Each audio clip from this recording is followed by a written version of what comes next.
If you're an author or plan to be one, get excited because this podcast is for you. Book Marketing Mentors is the only podcast dedicated to helping you successfully market and sell your book. If you're ready for empowering conversations with successful marketing mavens, then grab a coffee or tea and listen in to your host, international best-selling author Susan Friedman. Before I introduce you to today's guest expert, I have some exciting news to share. At long last, the Book Marketing Mentors Premium membership is a reality. This is a brand new membership site that's going to give you even more tips, techniques, and insider secrets from the experts. When you become a premium member, you're going to enjoy even more valuable ways to use your book to make money and thrive as a trusted expert authority in your field. As a premium subscriber, you'll get exclusive access to even more of my book and author marketing proven strategies, tools, ideas, and tips to help you market and sell more books. You'll get monthly exclusive deep dive discussions with some of the best guests I interview on the Book Marketing Mentors podcast. And then finally, how would you like me to interview you? Every month, I'll feature an interview with a nonfiction author, and you've got an opportunity to be chosen as one of those guests. Check the show notes for a link and join the Book Marketing Mentors Premium membership today so that you can also take advantage of the special introductory price. Now, let's get on with the show so that you can meet this week's guest expert and mentor. Welcome to Book Marketing Mentors, the weekly podcast where you learn proven strategies, tools, ideas, and tips from the masters. Every week, I introduce you to a marketing master who will share their expertise to help you market and sell more books. Today, my special guest is Bella Mahaya Carter. Bella is a creative writing teacher, empowerment coach, and author of 3 books. She views book marketing as an opportunity to deepen self-awareness, nourish meaningful connections, and delight in peak experiences while being of service. She's helped hundreds of writers experience freedom and joy at every stage of the writing process, from inspiration to publication and beyond. Bella, what an absolute pleasure it is to welcome you to the show, and thank you for being this week's guest expert and mentor. I'm delighted to be here, Susan. Thank you for inviting me.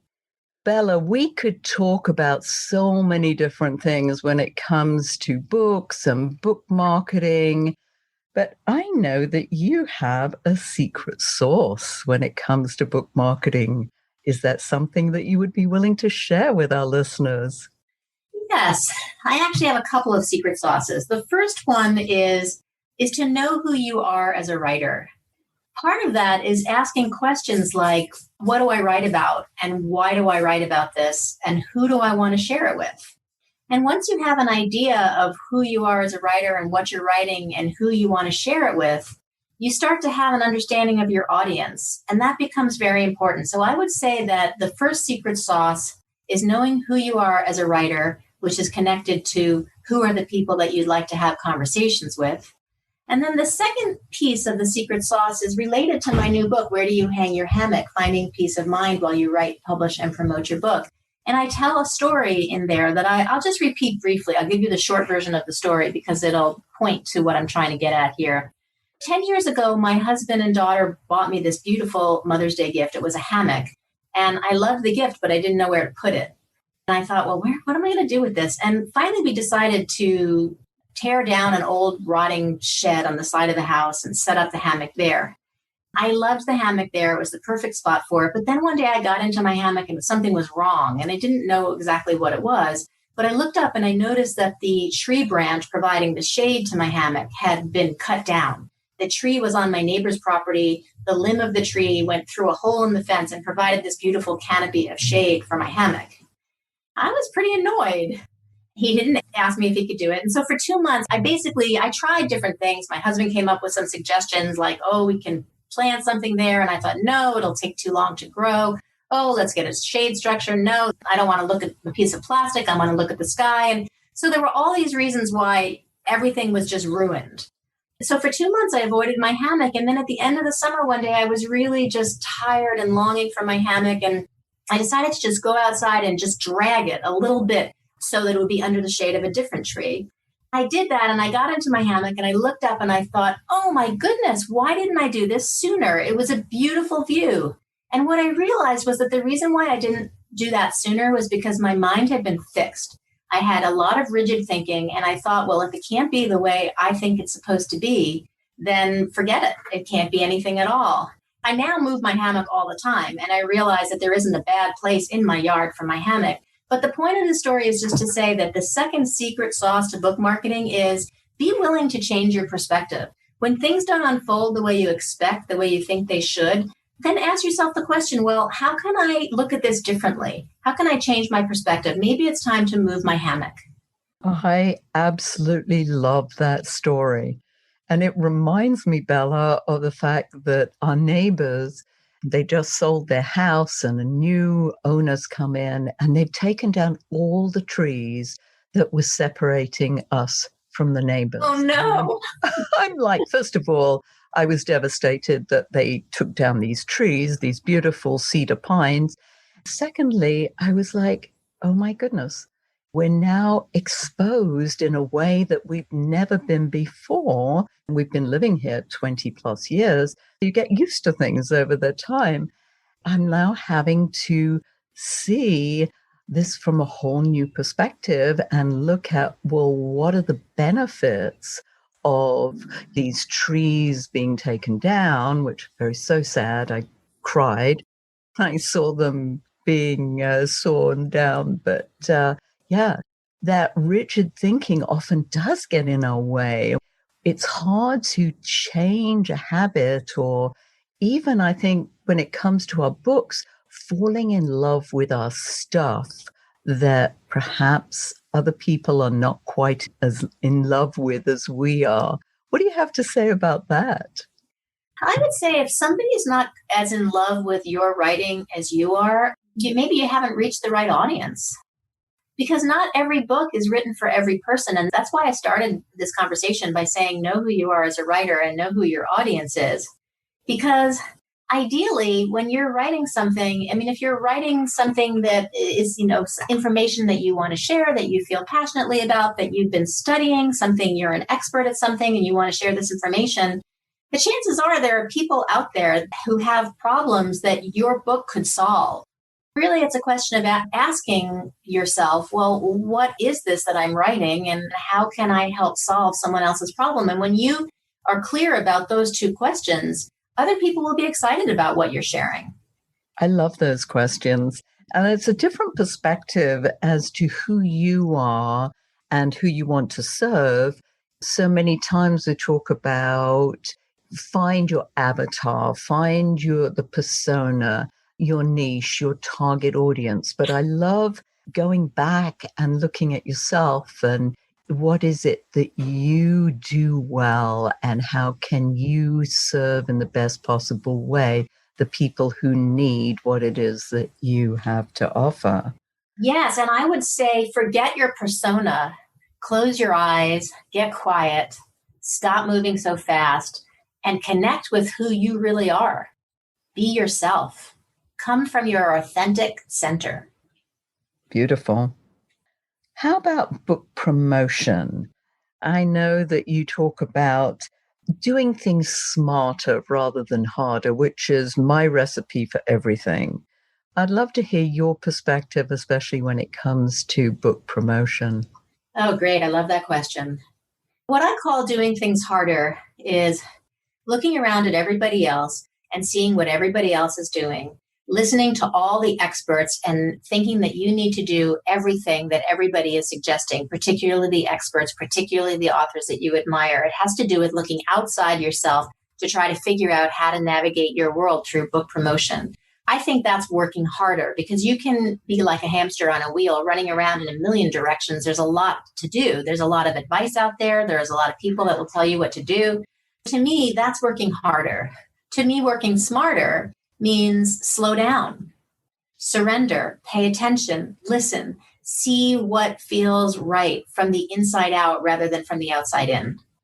I love that too, because you're absolutely right. There are so many, first of all, everybody who's written a book suddenly becomes an authority on book marketing, book promotion, and isn't necessarily the right thing for you to be doing, and goes back to who you're serving, who you are and who you're serving.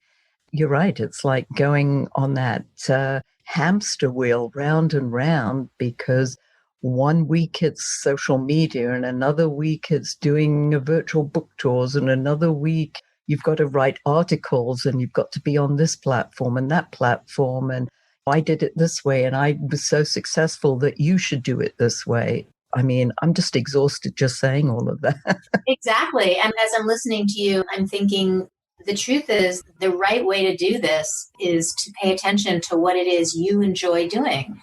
Some people might really enjoy doing podcast interviews, for example. I love it. I love having conversations with people about the work that I love. But some people might not like doing that. Some people might prefer doing something else. They might prefer going and giving readings or giving talks at various organizations or associations. People have different things that they like to do. The key really is to know, well, what is it that I enjoy? What would I like to do? It's not, oh, I have to do it all. No, it's what do I enjoy doing? It's so funny that you say that, because I'm about to do a 3-day author to authority virtual retreat. One of the approaches to marketing is exactly what you said. There are so many strategies and tactics out there, but at the end of the day, you do what you enjoy doing, because that's the strategy or that's the tactic that you're going to want to do because you enjoy it. Exactly. I love podcasts. I've been doing this podcast now for 5 years. I love interviewing experts like yourself. It gives me a charge. I mean, it really lights me up. And I've seen the progress over the years. And the more I do it, the more I enjoy it. Yep. But you're right. There are people out there. I can't go out and say, you've got to do podcasts because that's the way to get out there and be seen as an expert, because they may not enjoy doing what I enjoy doing. Exactly. And I love your phrase, author to authority. I think that's equally true just within our own lives. How do we become the authority of our own life? And how do we navigate from that place inside us that really knows what we enjoy, what we want to do, who we want to talk to, and stop looking outside ourselves for those answers? Why not become an authority of your own life? That's kind of what my practice is, because for years and years, I did the opposite. I looked everywhere but inside me. That's really where the answers are. I've seen that myself over the years, and I've been in the marketing arena for over 30 years. Yes, I always wanted to do what other people did, and I just kept chasing my tail with many of these different practices. When I stopped and listened and did what I enjoyed doing, rather than other people saying, oh, you've got to be on Facebook and you've got to be on LinkedIn and you've got to write articles. And I was like, yes, and I enjoy the interviewing. Therefore, that's what I'm going to do. I love that you said that. And I must tell you that when my second book came, my first book was a book of poetry. My second book was a memoir called Raw, My Journey from Anxiety to Joy. And when I was getting ready to release that book, I was just looking outside me all the time and everywhere. One day I was so stressed out that my husband and I decided to go for a walk in a park. In the park, we actually literally came upon a dog chasing its own tail. It must have been mad. It was just going around in circles. We stopped. We looked at the dog. And then I looked at my husband and I said, that's what I'm doing, isn't it? And we just both started laughing. Yes, it takes some time, some wisdom, just to realize what we do. But I think it's all part of the growth. But if we can help authors avoid some of the mistakes that we've made along the way, I think that that's really useful. Bella, in your book, Was it where to move my hammock? Where do you hang your hammock? Where do you hang your hammock? It's really another way of saying, where do you hang your peace of mind? It's great. It's like, I just visualize this and the story that you told about the hammock. Every time I see a hammock now, I'm going to remember that. So, any event, in the book, you talk about basics, some book marketing basics. Give us a few of your secret sauce recipes for book marketing basics. I would love to do that. In addition to knowing who you are and having a clear objective and getting a sense of who your audience is, I really like to tell people, promote your ideas, not your book. Now, obviously, you are going to promote your book when you're talking about your ideas, but people can really get behind ideas. Like what I'm talking about in this recent book is, what is your perspective? And are you letting the actions of somebody outside of you dictate your happiness? So that's an idea that I think that people can relate to and they understand, and who hasn't felt that way, right? I like to tell people to initiate conversations and keep them going on the topics that they're writing about, on whatever it is that is their area of expertise. Because if people care what you're talking about, if they think that your thoughts and your words are going to add something to their lives, they're going to be more likely to buy your book. That's one. Of course, it's a good idea to have an author website. If your business has nothing to do with your book, you may want to create a separate author website, although most of your listeners, probably their businesses are connected to their books. So they can just have a separate tab on their website for the purpose of talking about their book. I personally love to blog because I just love to write, and so that's a possibility. The author newsletter is really important. To collect email addresses wherever you can, however you can. When you speak at places, you can ask people to visit your website.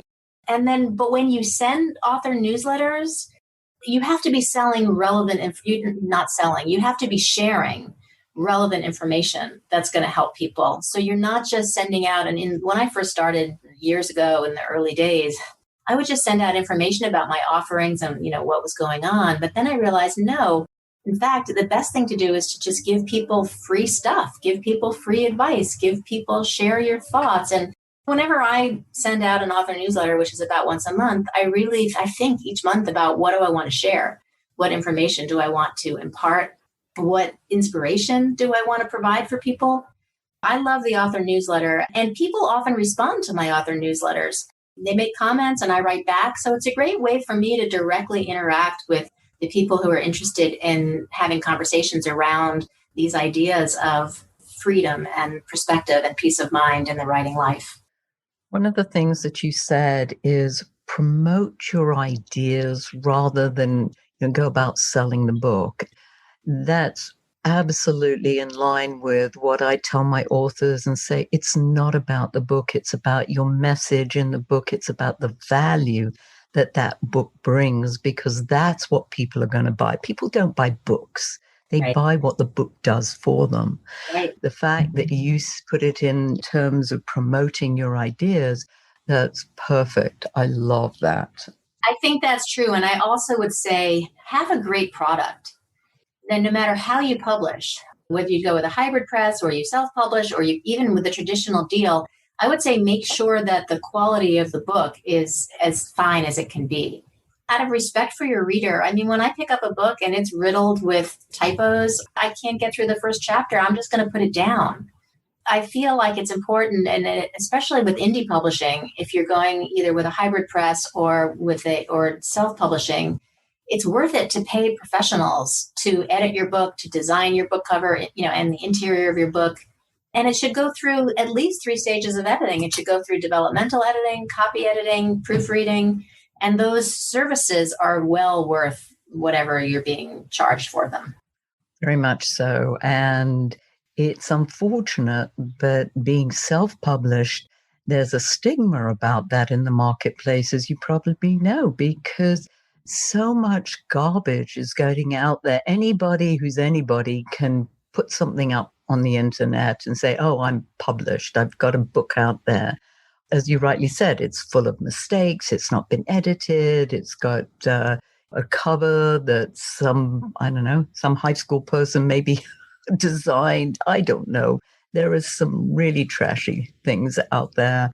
Unfortunately, that gives self-publishing a bad name. I just answered that question in an Ask Me Anything column that I have on my premium membership site. I answered the question, should I self-publish? And I said, well, if you do, make sure that you pay to have it professionally edited and have a professional book cover design, because yes, you want it to be quality. I think that investing in the right editors and designers means investing not only in your book, but ultimately in yourself. Yes, because your book, it's promoting you. It's either doing you a service or a disservice. Let's make it do it a service. And also just to bring it around to the audience. I think it's respectful to want to put into somebody's hands something that is not only informative, educational, inspiring, but also beautiful. Yes. I love that word, something beautiful, because books are beautiful, especially when you've got a beautiful cover. And there are so many different styles with regard to covers. Yes. I mean, some of them are luscious. Yes. They really are. Yes. Bella, book tours. I know that you've also got a chapter in your book about book tours. Talk to us about that, especially in light of, our virtual environment now. How can we do book tours? Well, it does look like we are coming out of, we're never going to be coming fully out of our virtual environment. Certainly doing book tours online is a great thing to do. Whether you do them online or in person, the most important thing to remember about a book tour is that it's your responsibility to bring people into the door, through whether it's a virtual door or a real door. I think a lot of writers don't understand that. I've done, for my memoir, I did a book tour and I was at 7 different locations and many of them were bookstores. And so I had to think about, well, how am I going to get people in here? Because the bookstores themselves, yes, they have a mailing list, but they could send a mailing to thousands of people. They can promote it online. And you're lucky to get 1 or 2 people there who saw it from the bookstore's promotion.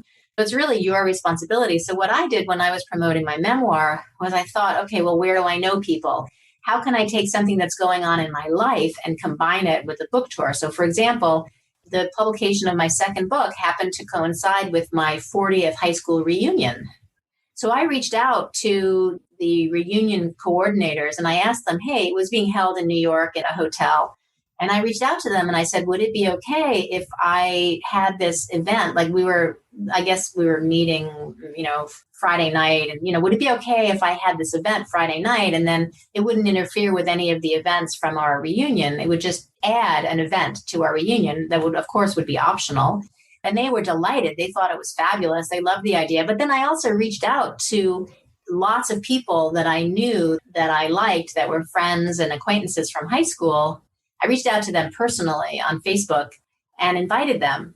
That was one of the most lovely events. It really did set a very intimate tone for the weekend because my memoir is a very personal story and it's very deep and touching. And so it kind of just created this. And after the event, a bunch of us went out for dinner together.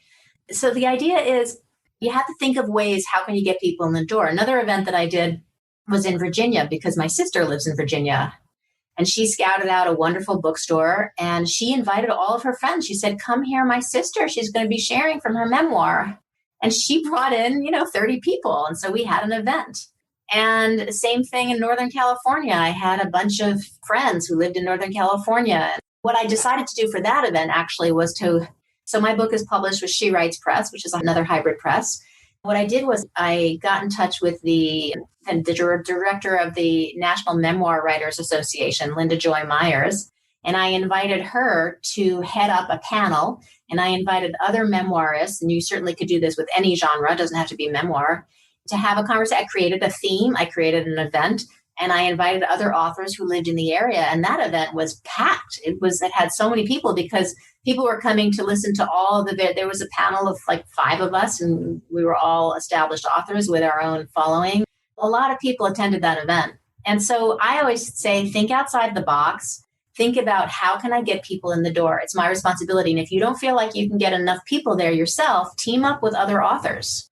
That is an idea that nobody in the 5 years that I have been interviewing somebody has said, and it is so simple. Yeah. I mean, that's gold dust, just what you have shared with us there, Bella, because yes, it is your responsibility to market the book. And I know so many authors say to me, oh, well, I want to be traditionally published. And I said, why? Well, they're going to market my book. No, they're not going to No, they're market not. No, they're not. You're still going to have the same responsibility, even if you're traditionally published. Exactly.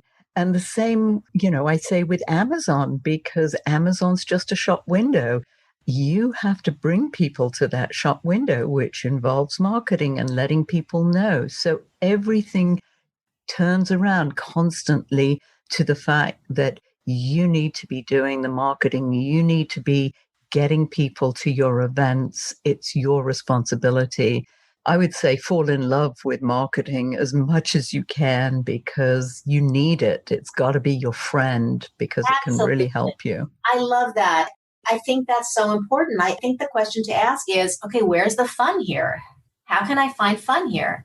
I'm telling you, it was so much fun to have that event at my high school reunion. Actually, every single one of my events was fun because I just thought, well, what can I do and who can I do it with? There are people that want to help you. Like my sister she was tickled to death. She loved planning this event and inviting all her friends to come see her author sister speak at a bookstore.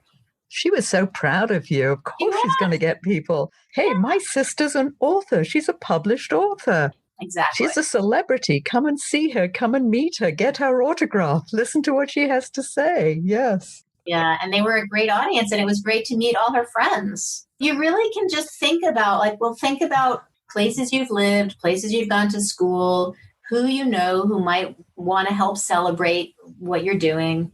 And just think like that when it comes to book tours. And that's true whether you're doing it. I mean, the thing about doing it online, because I did my book release June 3rd online. My book it came out, pub date was June 1st. The thing about doing it online was that I was able to have people from all over the country and even outside the country attend because I have students and clients. I teach writing workshops and I have students and clients all over the world. So somebody was tuning in from the United Kingdom and from Costa Rica and from Australia. That was different because for the live events, I traveled. I went to the East Coast. I went to San Diego. I had to travel from place to place. They were all different audiences, all part of my audience, but different audiences. Whereas online, I did that one event and I thought, well, I've invited everybody that I can think of. I felt like that was enough. I felt like I didn't really need to do a tour, so to speak, but I have been. This is probably, I don't know, maybe my 15th podcast because I've been enjoying basically touring around on podcasts. Which is also a great way for authors to get the word out, talk about their book, talk about the value. More importantly, I know that I get pitched by PR companies that say, hey, interview my client. They've just written a new book. And I was like, I'm not interested in the book. I'm interested in the value that person can bring to my listeners. That's far more important. I'm not here pitching people's books. Yeah, I love that. I think that's great. I guess my main piece of advice would be don't try to execute every book marketing strategy that you read or hear about. Just really pick and choose which activities you enjoy and stick with those. And remember, and this is something that maybe you don't hear often, but I just want to say to all of your listeners out there, remember this, you are enough. Whenever you have the thought that you're not enough for whatever reasons, because I have dealt with that thought my whole life, I'm here to say that that is a thought and it's not the truth of who you are or what you have to offer. You don't have to listen to that thought. Well, I'm just thinking, I was like, okay, when you're ever down, listeners, you've got to listen to this podcast over and over again because those words of wisdom from Bella, I mean, they're enough to make you feel so much better about yourself. So I love this. I mean, this is the whole point of this book. Where do you hang your hammock? It really is because it's really about understanding I'm not better than anyone and I'm not less than anyone. I'm just showing up, doing the work that I love to do, and sharing it. And that can be true for all of your listeners. I mean, it can be true. I mean, when we start to understand that the thinking in our mind that brings us down, oh, who cares what I have to say? I'm an imposter, all the thoughts that we have. I have a chapter in my book called Universal Doubt. And I talk about this because it's so important, because we encounter these thoughts and we become fused with them and we believe them and we think that they're real. We're like fish in water, swimming around in the water. The fish don't know that the water is separate from them. And that's how it is with our thinking. We have all this thinking and we think, oh, this is me. This must be true. But what I talk about in this book is that, well, actually, that's not who we are. Who we are is much deeper than that and much more profound than that. Whatever the brain is conjuring in order to try and navigate the world and keep us alive and survive, that's a great tool, but it shouldn't be our master, particularly when the brain is giving us messages, thoughts like, I'm not good enough. Who cares what I have to say? I'll never be able to do X, Y, Z. This book really deals a lot with how do you cope with that? And the way that you cope with that is by understanding that the mind is a useful tool, but it doesn't necessarily have all the answers that we need. I have a little snow globe on my desk, and it has rocks in it, which is an unusual protagonist for a snow globe. But when I shake the snow globe, I can't see the rocks. They're 5 rocks and they're balanced on top of each other.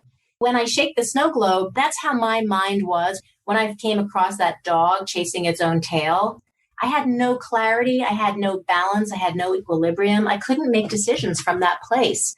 What I'm talking about in this book, and really from inspiration to publication and beyond, and it doesn't matter what genre you're writing in, what I'm talking about is understanding that let's let the snow in the snow globe settle so we can see what's inside. Let's let our minds quiet. Let's give up the illusion of control and work with what is. I love just that whole analogy using a snow globe. Again, I'm going to remember a hammock that'll remind me of you and snow globes. So that's it. And we think that the snow that's flying all over the place, we think like that's our thoughts.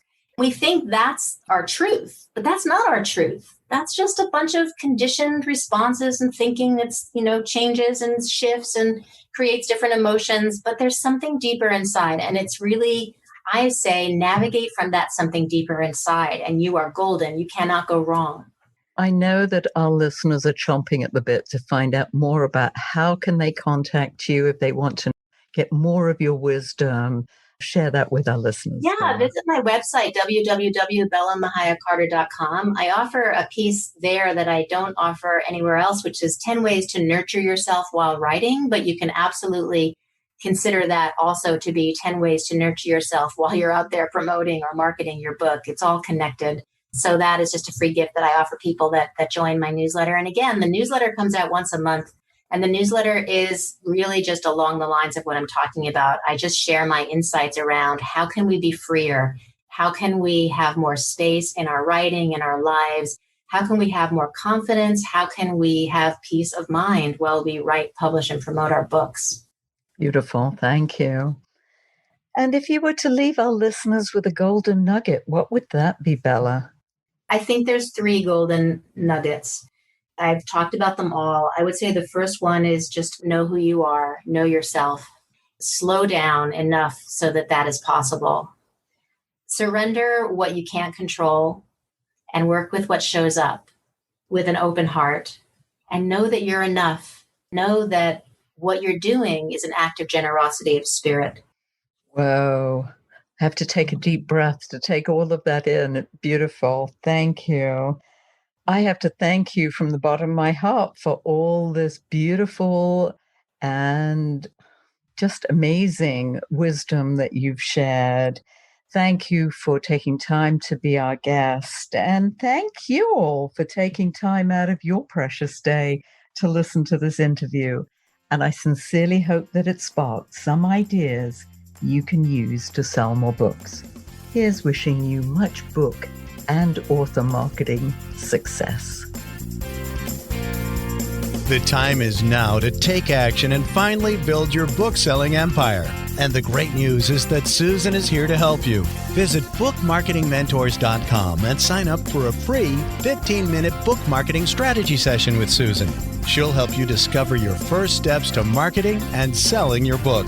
Only those who take action are rewarded, so visit bookmarketingmentors.com, and we'll see you again next week.